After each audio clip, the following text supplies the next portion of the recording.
Au printemps 1923, naissait dans l'ouest de la France la plus grande course automobile du monde, les 24 heures du Mans.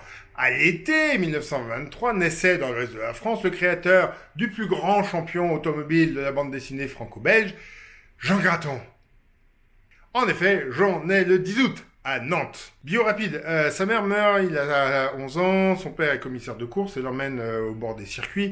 Il est fait prisonnier par les Allemands quand Jean a 14 ans, donc il s'embauche au chantier naval, dont il garde un très mauvais souvenir, et il y développe quand même ses talents de raconteur d'histoire en décrivant à ses camarades de travail les films qu'il prétend avoir vus.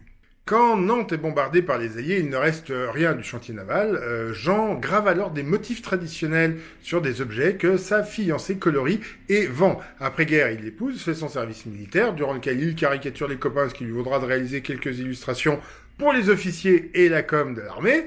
Démobilisé, il envisage d'en faire son métier et s'installe à Bruxelles, la capitale de la bande dessinée.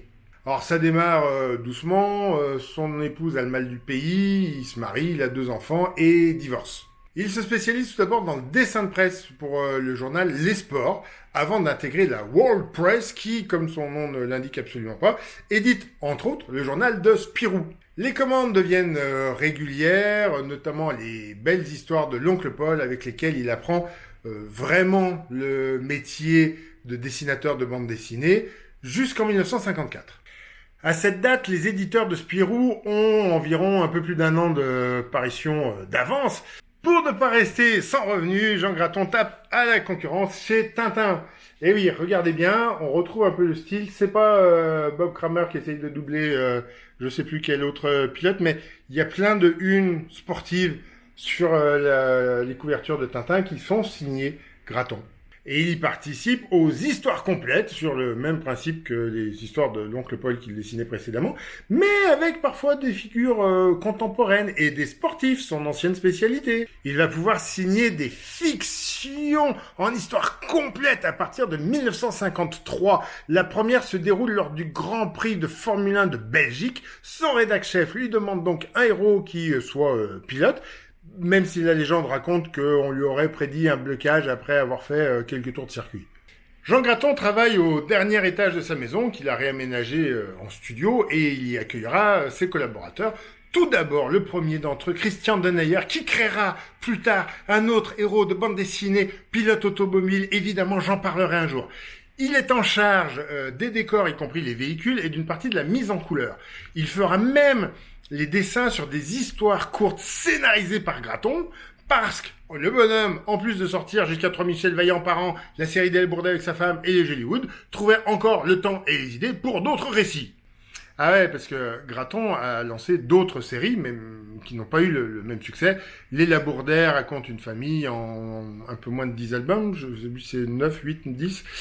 Jollywood, c'est une ado californienne orpheline qui devient championne de moto, puis d'auto, puis de... Oui, bon, c'est Michel Vaillant en féminine et en jeune. Elle bénéficiera de 8 albums avant de tout simplement intégrer les albums du duo Vaillant-Warson. Et il volera même la vedette à nos 2 héros dans La piste de Jade, scénarisé par Philippe Graton, le fils, en 1994. Philippe Graton, c'est le dernier enfant de Jean Graton. Il a baigné dans l'univers Michel Vaillant, évidemment. Il a grandi dans la maison où ça se construit. Il sera d'abord photoreporter avant d'intégrer le studio Graton, apportant plus de profondeur aux histoires de Michel Vaillant, jusqu'à en prendre les rênes à la retraite du fondateur. Déçu, dirons-nous, de l'évolution des albums qui sortent, il cesse lui-même le studio Graton et restructure en vendant notamment les droits d'exploitation du héros et en déléguant jusqu'à lancer ce qu'il appelle la nouvelle saison au style différent que j'ai déjà décrié ici même. Philippe Graton participe au premier livre de ce qui est appelé la nouvelle saison, avant de laisser rapidement Denis Lapierre, Benjamin Benedetto et Marc Bourgne s'occuper des Vaillantes et compagnie. Avant cela, Jean Graton s'était fâché avec son éditeur et il lancera sa propre maison d'édition, puis un projet de série télé après celle des années 60, qui donnera finalement naissance à la série animée dont j'ai déjà parlé.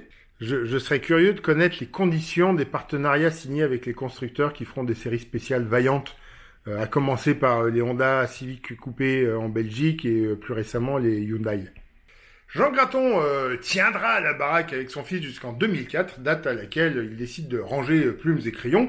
Il est distingué de l'ordre des Arts et Lettres en France et de l'ordre de Léopold en Belgique et du Grand Prix Saint-Michel, une distinction dont le nom le lui prédestinait. Il décède à Bruxelles le 21 janvier 2021, à 97 ans, après avoir pu observer la nouvelle saison initiée par son rejeton, un film et surtout plein de voitures de course à ses couleurs.